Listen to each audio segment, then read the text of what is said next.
दोस्तों, कैसे हैं आप। आज मैं आपको इफ एल्स, इफ और इफ एल्स इफ के कुछ इम्पोर्टेंट सेमेस्टर 1 में आने वाले क्वेश्चंस के बारे में बताऊंगी।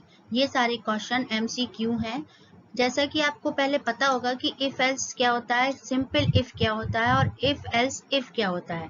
अगर हम देखें तो सिंपल इफ जो होता है उसका मतलब होता है कि जिसमें हम सिर्फ एक कंडीशन दें और उसके अकॉर्डिंग हमें उसका आउटपुट मिले, इसको हम सिंपल इफ कहते हैं। और इफ एल्स इफ में क्या होता है, हमारे पास दो चॉइस होती है, जिसमें अगर इफ के अंदर जो हमने कंडीशन दे रखी है अगर वो ट्रू होती है तो हमारा पहला स्टेटमेंट जो इफ के नीचे लिखा होता है वो हमारा एग्जीक्यूट होता है, और अगर वो कंडीशन फॉल्स हो जाती है तो हमारा स्टेटमेंट जो एल्स के नीचे लिखा होता है वो स्टेटमेंट एग्जीक्यूट होता है। ये तो होता है इफ एल्स का। अब तीसरी कंडीशन इसमें आती है इफ एल्स इफ। ठीक है, तो इसमें क्या होता है कि जब हमें मल्टीपल कंडीशंस को एक संग यूज करना होता है तो हम इफ एल्स इफ का यूज करते हैं। इफ में हमने एक कंडीशन दे रखी है और वो कंडीशन अगर सेटिस्फाई नहीं होती है और अगर हम एल्स के साथ भी कंडीशन को देना चाहते हैं तब हम इफ एल्स इफ स्टेटमेंट को यूज करते हैं। इसमें क्या होगा, इफ स्टेटमेंट में इफ के अंदर कंडीशन लिखेंगे आप एक, अगर वो ट्रू नहीं होती है तो हम एल्स पे जाएंगे और उसके अंदर फिर हम इफ के संग एक कंडीशन लिखेंगे और देखेंगे अगर वो भी ट्रू नहीं होती है तो हम उसके एल्स पे जाएंगे और उसमें इफ के संग फिर एक कंडीशन लिखेंगे। इस तरीके से ये एक लैडर टाइप की बन जाती है, जिस तरीके से ये वर्क करता जाता है लैडर के समान। तो हम यहाँ पर आज आपको जो क्वेश्चन बताने जा रहे हैं वो इफ एल्स चैप्टर के हैं। इफ एल्स स्टेटमेंट जो होता है वो कंट्रोल स्टेटमेंट या ब्रांचिंग स्टेटमेंट आप इसको कह सकते हो। तो जैसा कि हमारा सबसे पहला क्वेश्चन है कि an if else statement is also called, तो ये कौन सा स्टेटमेंट इसको इफ एल्स को कहते हैं, ब्रांचिंग, कंट्रोल, ब्लॉक, क्या कह सकते हो। तो ये आपको यहाँ पर इसका आंसर फाइंड करना है। दोस्तों, इससे पहले कि मैं आपको आगे के क्वेश्चनों के बारे में बताऊं, आप मेरे चैनल को लाइक, सब्सक्राइब और शेयर करना नहीं भूलिएगा। जितना ज़्यादा आप इसको लाइक, सब्सक्राइब और शेयर करेंगे उतना ही ज़्यादा वीडियो आपके पास पहुंचेंगे और आप उनको सॉल्व करके एग्जाम में 100 में से 100 मार्क्स ऑब्टेन कर सकते हैं। मैं उन क्वेश्चनों को आपके लिए तैयार करती हूँ जो कि आपके लिए 100% रिजल्ट देंगे आपको। अगर आप इन क्वेश्चनों को तैयार कर लेंगे तो आपका 100 में से 100 मार्क्स कंप्लीट बिल्कुल परफेक्ट कि आ जाएगा। सेकंड क्वेश्चन क्या कह रहा है ये आपके लिए कि एन इफ और else if statement accept an input before branching. कैसे एक्सेप्ट कर सकते हैं, इनपुट बिफोर ब्रांचिंग के पहले इसको आप कैसे इनपुट करा सकते हैं।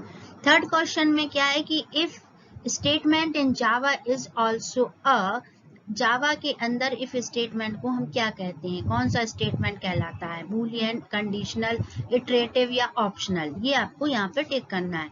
जावा style if else statement are similar to, Java के अंदर जो इफ एल्स स्टेटमेंट होता है वो किसके जैसे है, C++ जैसे है या सी स्टाइल में आएगा या both C and C++ style में आता है। तो ये आपको उसमें से करेक्ट आंसर को निकालना है। नेक्स्ट वन क्वेश्चन क्या कह रहा है कि अगर else statement must be preceded by dash statement in Java, कौन सा आपका एल्स स्टेटमेंट जो होता है वो किसके बाद में आता है, ये आपको बताना है। एल्स को हम किसके साथ यूज करते हैं ये हमको बताना है। नेक्स्ट है आपका क्वेश्चन जो नेक्स्ट आएगा उसमें आपको ट्रू और फॉल्स के बारे में बताना है। अ सिंगल लाइन कमेंट और multiple line comment is allowed in between if and left braces. ठीक है, उसने बोला क्या हम इफ के साथ में या लेफ्ट ब्रेसेस के साथ में हम सिंगल लाइन कमेंट या मल्टीपल लाइन कमेंट को यूज कर सकते हैं या नहीं कर सकते हैं। तो ये आपको रीड कर कर आपको इसका आंसर देना है। आंसर हम नहीं बताएंगे, ये आपको खुद प्रिपेयर करना है। अगर आपको लगता है कि कहीं आंसर चाहिए तो आप मेरे इंस्टाग्राम पर मुझे फॉलो कर सकते हैं और मैं आपको वहां पे आंसर इसके बताऊंगी। स्टेट ट्रू और false, and if statement code must be defined in between two braces. क्या ये सही है कि इफ स्टेटमेंट को हमेशा दो ब्रेसेस के हम बीच में लिखना चाहिए या नहीं लिखना चाहिए, ये आपको ट्रू फॉल्स में बताना है। Next, the code inside N Ls statement must be surrounded by braces. Else statement के अंदर लिखा गया स्टेटमेंट जो होता है एल्स के अंदर, वो क्या हमेशा ब्रेसेस में सराउंडेड होना चाहिए या नहीं होना चाहिए। Next, an else or else if statement in Java cannot exist along with if statement। उसने बोला अकेला else या else if statement क्या जावा के बिना एग्जीक्यूट हो सकता है कि नहीं हो सकता है। इसका आंसर आपको इस क्वेश्चन में देना है। The condition of an if statement evaluates to boolean only if the expression contains। Condition बतानी है आपको इफ स्टेटमेंट में जो इवेल्युएट होती है to boolean only if the expression contains. जहाँ पे हम एक्सप्रेशन लिखते हैं वहाँ पे हमें कौन सी स्टेटमेंट लिख सकते हैं। If the condition of an if statement is false which is true blue. अगर मान लो इफ स्टेटमेंट के अंदर जो पैरेंथेसिस के अंदर जो कंडीशन लिखी हुई है वो मान लो फॉल्स हो जाती है। अगर वो फॉल्स हो जाती है तो आपको ये बताना है कि जो ABCD 4 ब्लॉक है इनमें से कौन सा आपका जो लिखा हुआ स्टेटमेंट है वो ट्रू होगा। कि इफ ब्लॉक इज एग्जीक्यूट, अगर इफ वाला ब्लॉक एग्जीक्यूट होगा या एल्स वाला ब्लॉक एग्जीक्यूट होगा या बोथ इफ एंड एल्स दोनों स्किप्ड हो जाएंगे या दोनों एग्जीक्यूट होंगे।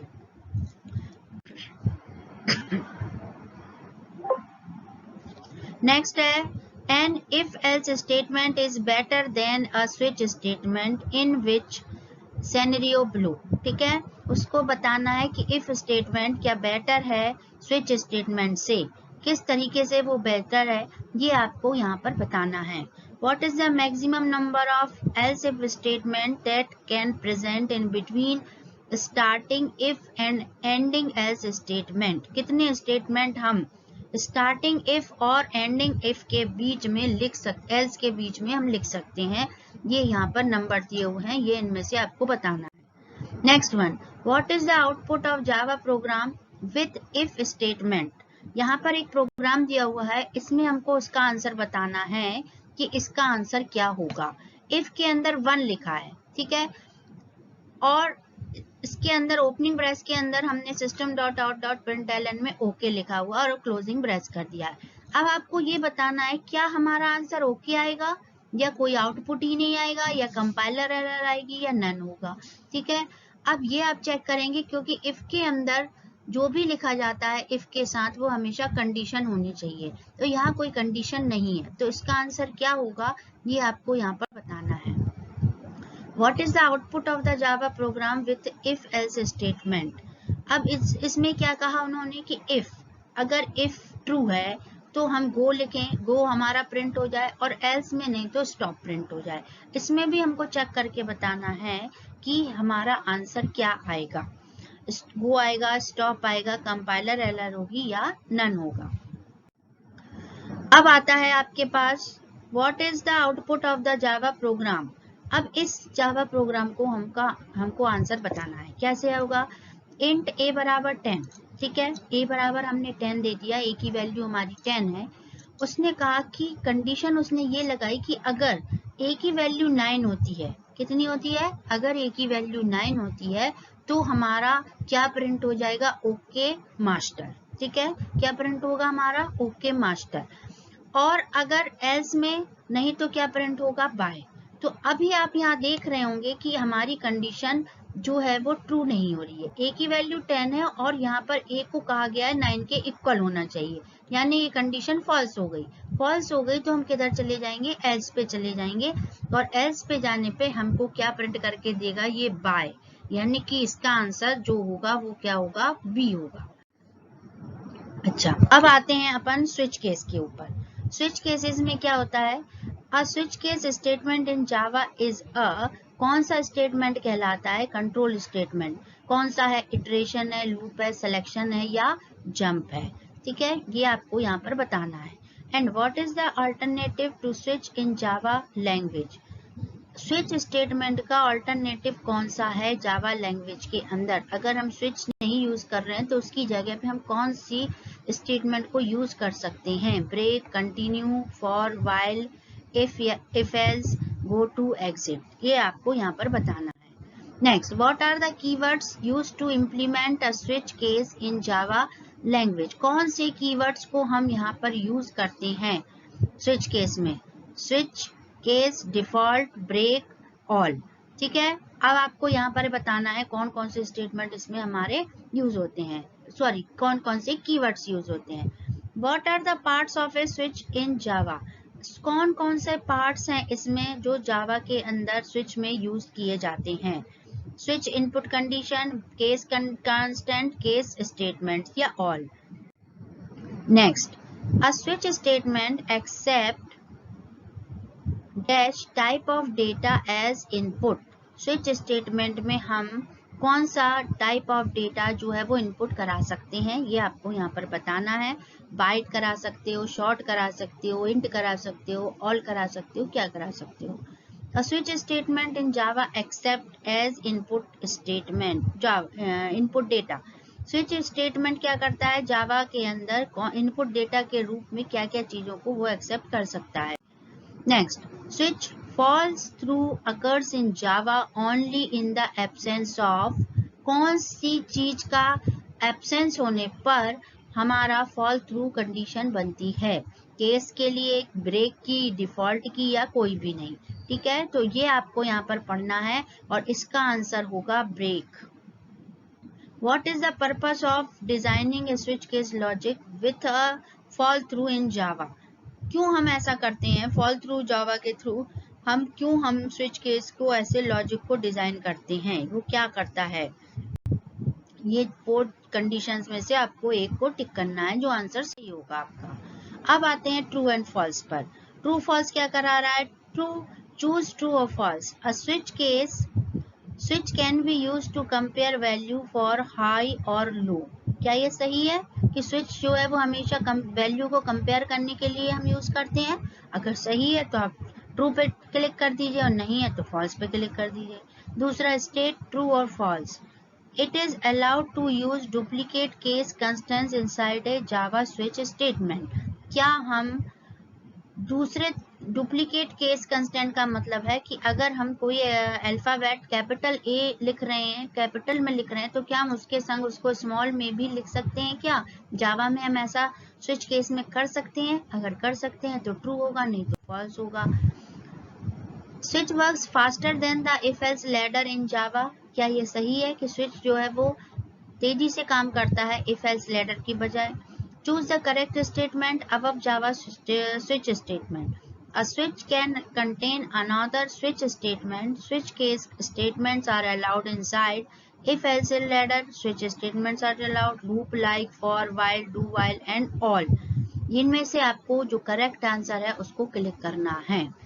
ये सारे क्वेश्चंस आप खुद सॉल्व करिए, जिससे कि आपको परफेक्शन आएगा। और ये कोई बहुत कठिन नहीं है। बुक में अगर आपने पढ़ा हुआ है इन चैप्टरों को तो आप इसको इजीली सॉल्व कर सकते हैं। दोस्तों, एक बार मैं फिर आपको याद दिलाना चाहूँगी कि आप मेरे चैनल को लाइक, सब्सक्राइब और शेयर करना नहीं भूलिएगा, जिससे कि मैं आपको आगे के और अच्छे वैल्यूएबल आपको ये वीडियो प्रोड्यूस करती रहूं, जिससे कि आप उनकी जानकारी से अपने एग्जाम में अच्छे मार्क्स ला सकें।